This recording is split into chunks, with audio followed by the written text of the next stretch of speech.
Everybody, today I want to tell you about the difference between a tendon and a ligament. They're both soft tissue structures within our body, very different. We treat them differently. The difference is when it comes to an injury or when it comes to seeing somebody like a therapist or a physician. We would be handling them very differently. But in the layman's terms, in the public, ligaments and tendons can kind of get lumped together as one, but they're quite different.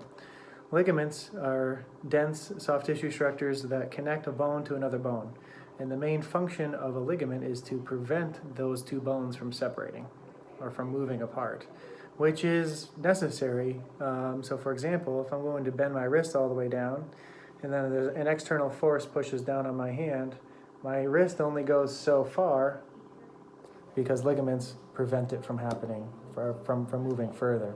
If my foot is planted on the floor and starts to twist like this, ligaments are, in theory, supposed to prevent that motion from happening. Unfortunately, if we put our whole body weight on top of that and a foot that goes like this, the ligaments in the foot and the ankle aren't that strong, and they end up tearing or overstretching, and we call that a sprain. Tendons, on the other hand, are soft tissue structures that connect a muscle to a bone. And so when a muscle connects to a bone, the main goal of the muscular function on the bone is to move the bone, is to produce movement. So tendons in my hand and my wrist here, you can see them hopefully in my wrist, kind of pointing out there. Those are the tendons that move my fingers.